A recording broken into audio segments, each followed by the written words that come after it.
आते हो तो होता है योद्धा, और चतुर युद्ध से स्यात् भार्गवा।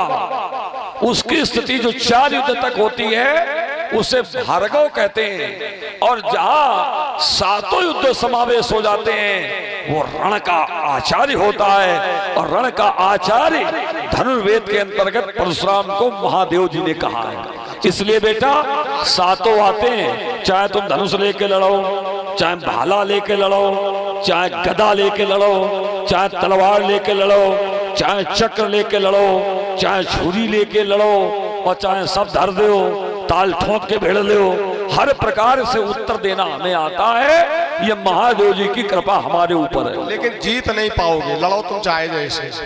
तुमसे अभी जीवन में नहीं। क्यों? क्या मापदंड है तुम्हारे पास? मापदंड के हम जानते हैं, विजय श्री का उपाय हम जानते हैं, क्या मंत्र में मालूम। बोल आज तुझे पराजित करके हम दिखाएंगे। पहले तो इसलिए नहीं जीत पाओगे, आप हमें मारना भी चाहो तो मार नहीं पाओगे। अमर होके पैदा हुए हो। हमसे बता रहा हूँ, मल्ल युद्ध भी करना चाहते हो भी नहीं जीत पाओगे। शास्त्रार्थ तब भी कारण है ना, हमें ये सारी वस्तुएं यानी चीजें जो आपके द्वारा प्राप्त हुई है। अभिवादन शीलस्य नित्यम वृद्धो सेवना चत्वार तस वर्धन्ते आयुर्विद्या यशो बलम। अपने से बड़े का सम्मान करने से, भले आपका शत्रु क्यों ना हो, वो बदले में आपको अपशब्द कहे, लेकिन ईश्वर की ओर से 4 चीजें प्राप्त होती, आयु, विद्या, यश और बल। हम दोनों भाइयों ने आपको प्रणाम किया है, तो 4 चीजें आपसे हमें मिली है, इसलिए आप कोई भी युद्ध करो हमसे जीत नहीं पाओगे। इसका अर्थ ये हुआ कि भस्मासुर बने खड़े हैं। देखिए हमें इन्होंने प्रणाम किया, हमसे आशीर्वाद लिए हैं और हमारे ऊपर ही लगा रहे हैं। अब बताओ भस्मासुर बने खड़े। अच्छा रुक जाओ। अब भस्मासुर का क्या हुआ था? जब उसने उसका दुरुपयोग किया तो शंकर जी का कुछ नहीं हुआ, उसी को भस्म होना पड़ा। अब देखिए वही लक्षण तुम्हारे में दिखाई पड़ रहा है। और बता अच्छे बाबा सुन लो, भस्मासुर को दिया गया था वरदान और हमें दिया गया आशीर्वाद। वरदान श्राप में पलित हो सकता है, लेकिन आशीर्वाद निष्फल नहीं जाता है। और यदि ये आपको ये अपने अंदर अहंकार हमने आशीर्वाद दिया है, ये भी अपना वापस ले लो, नहीं चाहिए आशीर्वाद। लेकिन फिर भी तो 4 वस्तुएं नहीं प्रकट से तुम क्या वापस दे सकते हो? नहीं, आप सुन लीजिए हमारी बात। अगर तुम आशीर्वाद वापस दे दो तो हम लेने के लिए तैयार हैं। अच्छे बाबा और सुन लो, बढ़िया बात आई। लड़का की मान लो, जबरदस्ती का है। लड़का हुई के बात करो तब तो ठीक है। अब सुन तो पहले, पुरखा हुई के बात करोगे तो फिर अच्छा वाला आपको भले अब शब्द कहे, लेकिन प्रकृति से ईश्वर से 4 चीजें मिलती हैं, आयु, विद्या, यश और बल। और हमारे समाज में इसकी कमी है, क्योंकि पहले गुरुकुल चलते थे, पाठशाला में छात्र अध्ययन करता था, तो हमारे यहाँ गुरुजन बताते थे प्रातः काल उठ करके अपने से बड़े के चरण स्पर्श करो, क्योंकि ये आयु, विद्या, यश प्राप्त होता है। अब केवल आर्थिक युग के चक्कर में व्यक्ति न तो पाठशाला में अध्ययन करने अपने पुत्र को भेजना चाहता है और न गुरुकुल में भेजना चाहता है। वो वहीं जाते हैं जो ये पाश्चात्य देश की सभ्यता है। वो जानते हो पाश्चात्य देश की सभ्यता आंग्ल भाषा के पाठशाला में पढ़ा रहे हैं, और वहां ये संस्कार नहीं सिखाए जाते हैं। संस्कार किसी बाजार में नहीं मिलते हैं। संस्कार तो हमारी एक वंशाकृत परंपरा है, हमारे वंश की, ये अपने घर से ही व्यक्ति सीखता है। तो महाराज मैंने इसलिए कहा चलो इसे छोड़ दो। फिर तुम्हारी इस वेदना को हमने सुना, तुमने कहा आधुनिक शिक्षा का स्तर बड़ा विचित्र है, परेशान ना हो। अब हम ब्राह्मणों ने हस्तक्षेप कर दिया है, अब आधुनिक शिक्षा में भी प्रायश्चित परिस्थितियों को हम लोगों ने जोड़ दिया है। वो स्वतंत्र होकर के अपना जीवन नहीं जी पाएंगे, अब वैसे ही जिएंगे जैसे हमारी प्रायश्चित परिस्थिति कहती थी। ये हम जानते हैं आप है, जैसे योगी बाबा करेंगे दूसरे किसी, तो बस यही हमारे कहने का बात वही है। और सुनो महाराज, यदि ऐसा रहेगा तो हमारे देश की संस्कृति बची रहेगी। एक नई बात बहुत अच्छी आ गई व्यास जी, देखिए हमारे देश का संस्कार, हमारे देश का शिष्टाचार विश्व के सभी देशों से अलग है। विश्व में ऐसा कोई देश नहीं जिस देश के आगे माता शब्द का उपयोग किया गया हो। किसी देश को माता के नाम से संबोधित नहीं किया जाता। ये पहला विश्व में देश है जिन्हें लोग भारत माता के नाम से जानते क्यों? इसका कारण आप लोग जानते नहीं जानते हैं, कारण मैं बता देता हूं। हमारे देश की संस्कृति, सभ्यता, शिष्टाचार ऐसा है, पत्नी एक की और माता अनेकों की कही जाती है, भारत देश की सभ्यता है। लेकिन पश्चिमी देश का यह नियम नहीं है, वहां माता एक की पत्नी अनेकों की कहलाती है। यहाँ एक बार दाम्पत्य सूत्र में बंध गया तो 7 जन्मों की कसम खाते हैं कि हम 7 जन्मों तक साथ नहीं छोड़ेंगे। और वहां कुछ समय का प्रतिबंध होता है, 7 वर्ष में कहो, 7 बार कहो बदल ले। तो वहां पत्नी, यहाँ पत्नी एक की माता ने की, और वहां माता एक की पत्नी अनेकों की कही जाती है। तभी हमारे देश को भारत माता के नाम से बुलाते हैं। और व्यास जी, देवता भी तरसते हमारी भारत भूमि पर जन्म लेने के लिए। इसलिए हमें बात याद आ गई, कुछ लोगों ने संकेत भी किया था सायंकाल, तो मैं उस पर कह रहा हूं कुछ समाज के लिए। महाराज,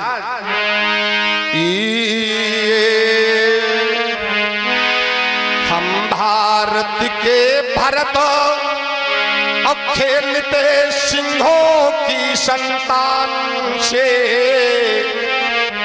अब कोई देश नहीं दुनिया में बढ़कर हिंदुस्तान से। इस मिट्टी में पैदा होना ये बड़े गर्व की बात है, और त्याग और बलिदान हमारे पुरखों की सौगात है। कभी चहल और कभी पहल, हम जीते मरते शान से, अब कोई देश नहीं दुनिया में बढ़कर हिंदुस्तान से। हमारे यहाँ मनुष्य ने जब भी दर्शन किए, वृक्षों में देखा तो तुलसी माता, पशु में देखा तो गौ माता, बहते जल में देखा तो गंगा माता। हमारे यहाँ माता के ही दर्शन करते हैं, इसीलिए तो हमारे देश की बराबरी कोई करने वाला नहीं। महाराज, इसमें हम माता कहते हैं पृथ्वी को भी, और माता का धर्म होता है हम अपने पुत्र का पालन पोषण करें, हमारा पुत्र भूखा न रहे। अन्य देश में आप यदि यंत्र लगाएंगे तो वाहन चलाने के लिए आपको वो साधन उपलब्ध मिलेगा, लेकिन पीने के लिए जल नहीं मिलेगा। हमारे देश में इस मिट्टी में सोना निकले और हीरा निकले खान से, अब कोई देश नहीं दुनिया में बढ़कर हिंदुस्तान से। एक बार हमारे पड़ोसी देश ने प्रयास किया, उसने मन बनाया हम भारत को इस धरती से मिटा देंगे, एक बहुत बड़ी ज्वालामुखी फोड़ने का प्रयास किया। हमारे कुछ सैनिक उसमें बलिदान हो गए, लेकिन उसे ये नहीं मालूम हमारे एक देश की चिंगारी उस राष्ट्र को ध्वस्त करने की सामर्थ्य रखती है। चाहे उधर देख लो या वर्तमान में देखो, ज्वालामुखी फट रही है। ये बड़ी बड़ी ज्वालाओं से बढ़कर, बड़ी बड़ी ज्वालाओं से बढ़कर होती है चिंगारियां, अब कांटे पहले फूल बाद में देती है फलवारियां। सूर समर में जब भी निकला, क्योंकि हमारे देश को शांति का पाठ पढ़ाया जा रहा था कि आप धैर्य से काम लो, शांति से, लेकिन पहला मार्ग शांति का है, और जब शांति से काम न चले तो क्रांति का। एक ही बार प्रयोग जब किया तो सूर समर में जब भी निकला, दुश्मन को ललकारने, और दांतों तले दबाई अंगुली अचरज से संसार ने। तो कभी चहल और कभी पहल, हम जीते मरते शान से, अब कोई देश नहीं दुनिया में। जब कोई ये कहता ये हमारा देश है तो बड़ा हमें आश्चर्य लगता है कि कोई ये कहे कि भारत हमारा देश है, ये हमारा देश है, ये हमारा देश नहीं। हमारा देश बेटा ऐसा कोई स्थान था ही नहीं जो हमारा नहीं था। ऐसा कोई स्थान किसी देश में आ ही नहीं जो हमारा ना हो, हमारा ही था, सब हमारा था। देखो शास्त्र पुराण उठा करके देखो, जब मनु जी के पुत्र प्रियव्रत जी राजा बने थे तो पूरे भूमंडल पर हम लोगों का ही अधिकार था, पूरे भूमंडल पर। उन्होंने इस भूमंडल के 7 द्वीप बनाए, जम्बू, प्लक्ष, कुश, साग, पुष्कर इत्यादि 7 द्वीप बनाए। और 7 द्वीपों में जब जम्बू द्वीप के 9 खंड किए गए, हरिवर्ष, इलावर्त वर्ष, रम्यक वर्ष, कुरु वर्ष, भद्रास वर्ष, अजनाब वर्ष, ये अलग अलग खंड किए गए। तो हमारे देश को एक रूप में जाना गया, अजनाब वर्ष। इसे कहा गया अजनाब वर्ष। और अजनाब वर्ष में प्रियव्रत के पुत्र पैदा हुए आग्नीद, आग्नीद के पैदा हुए नाभि, और नाभि के पैदा हुए ऋषभदेव, और ऋषभदेव जी के पैदा हुए भरत। और जब भरत जी अजनाब वर्ष के राजा बने तो उन्हीं के नाम पर अजनाब वर्ष को भारत वर्ष कहा जाने लगा। इसको आर्यावर्त के नाम से। अरे आर्यावर्त बहुत बाद में पड़ा है, फिर इसको भारतवर्ष कहा जाने लगा। और जब आर्य संस्कृति का समावेश हुआ है तब इसे आर्यावर्त कहा गया है। तो इस प्रकार से हमारे देश के टुकड़े होते चले गए, और जो टुकड़े हमसे अलग होते गए उनको हम लोग ये मान बैठे कि हमारा देश है ही नहीं। हमारे लोगों की भूल है ना, हमने ये मान लिया कि हमारा देश ये नहीं, हमारा देश ये, और हम ये भूल गए कि वो जो देश अलग हुआ है वो भी हमारा ही था, किसी दूसरे का नहीं था।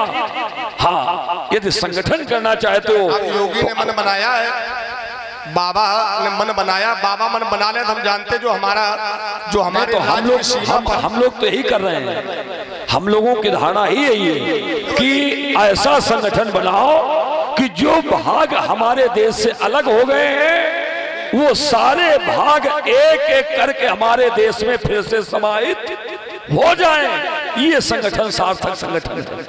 इसलिए योगी के साथ तुम भी जुड़ जाओ, बिहार तो जुड़ ही गया है। बहुत सही व्यास जी, ये बालक देश भक्ति से जुड़ा हुआ है, इसने काव्य पढ़ा है, इसलिए देशभक्ति। देखो एक बात बताएं, इस बालक के विपक्ष में खड़े हैं जो ये कहता रहा हम काटते रहे, लेकिन देश प्रेम किसने बात की है, इसलिए देश प्रेम की बात हम काटेंगे नहीं, है ना। क्योंकि यदि देश में कोई अच्छा कार्य हो तो विपक्ष को भी एक ही पक्ष में हो जाना चाहिए, नीति कहती है। और ये केवल मैं कह नहीं रहा हूं, मैं भी लक्ष्मण के देश प्रेम में स्वयं शामिल हुए जा रहा हूं। क्यों? क्योंकि ये देश हित की बात है, और देश हित में विपक्ष को भी एक ही पक्ष में हो जाना चाहिए। इसलिए सनातन धर्म का आधार तभी संगठित होगा जब विपक्षी भी सनातन धर्म के एक ही पक्ष में आकर के खड़े हो जाएं। और व्यास जी, इसलिए 4 पंक्तियां इस बालक को देता हूं कि उठो लखन उठो, तुम्हें पुकारता स्वदेश है,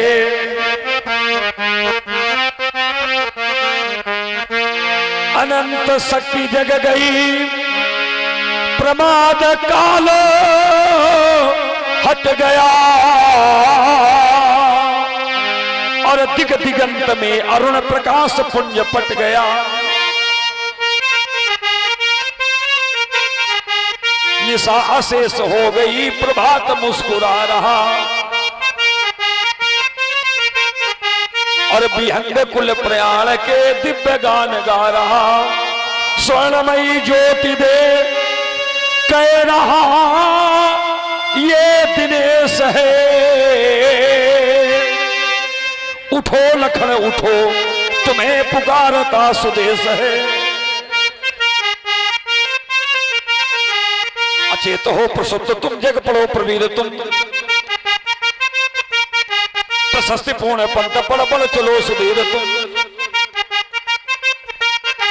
लड़ो कराल काल से, सो लक्ष्य से डिगो नहीं, और अनंत शक्ति साथ है, चलो तो फिर रुको नहीं। ब्रह्म तेज छात्र तेज का सुयस अशेष है, और उठो लखन उठो, तुम्हें पुकारता सुदेश है। देखिए आपने एक बात बहुत अच्छी कही, कुछ कह लो आप पहले।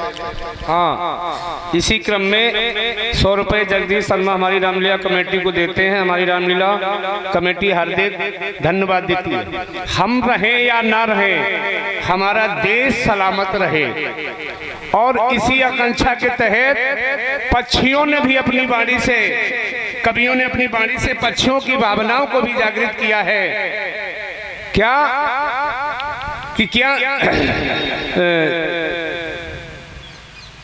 आग लगी है कि वृक्ष में जलते उसके पास, तुम क्यों पक्षी जल रहे जब पंख तुम्हारे पास। तो पक्षी कह रहा है कि फल खाए जिस वृक्ष के, बैठे इसकी डाल, धर्म हमारा यही है, जलूं इसी के साथ, क्योंकि इसी का जल, इसी का अनाज हमारी जीविका, हमारे जीवन को देता है। इसके लिए हमें समर्पित रहना चाहिए। चलो एक बात आपने बहुत अच्छी कही, बोले लक्ष्मण की सारी बात को मैंने काटा है, ये देश प्रेम की बात करता है, इसको नहीं काटेंगे। चलो देखो, जीवन पर तुमने काटा है, चाहे पर्चा चला करके राजाओं को काटा हो या हमारी उतनी देर से वार्ता जो भी हो उसको आप बराबर काट रही है। तुम्हारा एक मूल लक्ष्य रहा काटना, और यदि आप अब इसमें बोले हम नहीं काटेंगे, ये मान लो प्रातः काल व्यक्ति रास्ता भूल जाए, शाम को वापस आ जाए तो भूला नहीं कहते। तुम्हें प्रातः काल सायं काल सब दिखाई पड़ रहा है। हाँ सुन लो,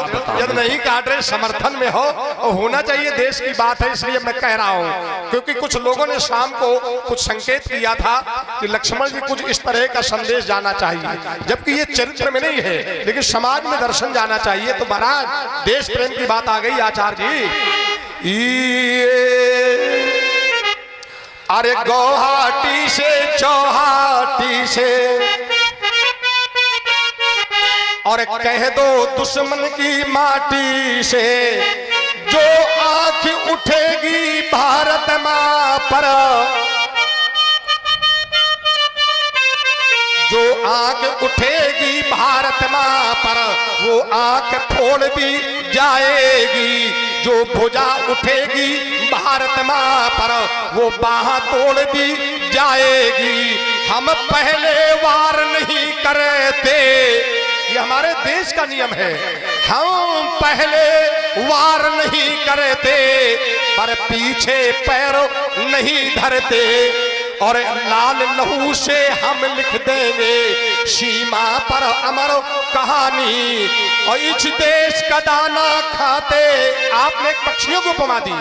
देखिए पक्षी बहुत समझदार है, लेकिन हमारे देश में कुछ लोग ऐसे हैं जो बड़ी वफादारी करना चाहिए, उनके धर्म में वफादार कोई नहीं, हमें लगता सब गद्दार ही पैदा हुए हैं। कारण अरे जिस देश का दाना खाते और पीते जिसका पानी, और नहीं यदि देश के काम आए तो फिर बेकार जवानी।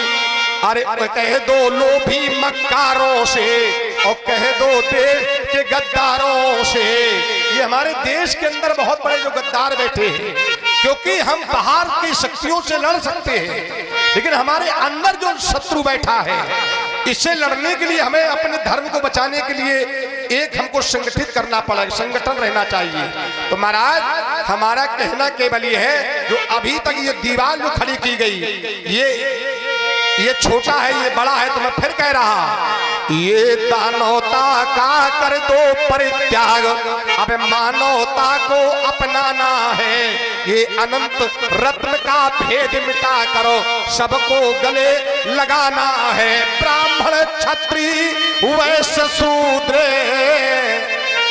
ब्राह्मण क्षत्रिय वैश्य शूद्र, ये वर्ण विभिन्न भले हैं, तो हम सब एक ही पथ के राही, यहाँ ले उद्देश्य चले हैं। मानवता को मानविंद का अब फिर से पाठ पढ़ाना है, और अनंत रत्न का भेद मिटा करो, सबको गले लगाना है। इस सुषमित समाज में देखो, ये सुषमित समाज में देखो, ये बैर भाव की खेती है, और जिसे देख कर भारत माता ये बिलख बिलख कर रोती है।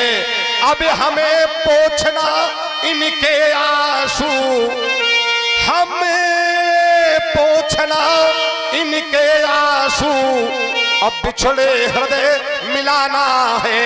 हम दानवता का कर दो परित्याग, अरे मानवता को अपनाना है।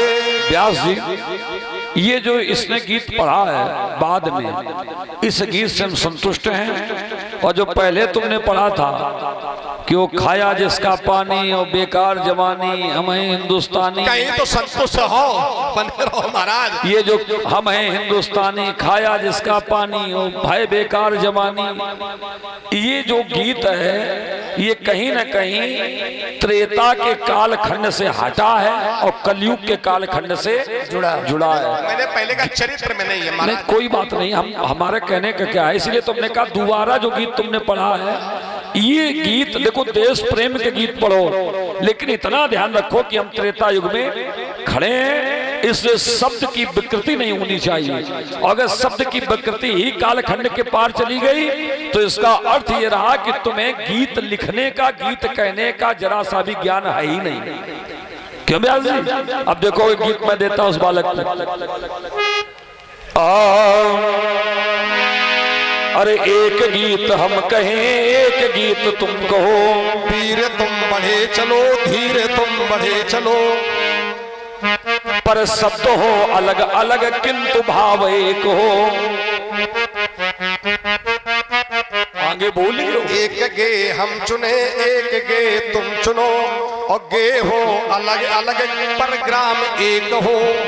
अवरोध जब पहाड़ बना ये खड़े हो गए हो तन, प्रगति मार्ग रोकने, शांति प्रेम तोड़ने, तब विध्वंस ध्वंस के लिए और प्रचंड शक्ति के लिए एक शैल तुम चढ़ो, एक शैल हम चढ़े। भूल गए।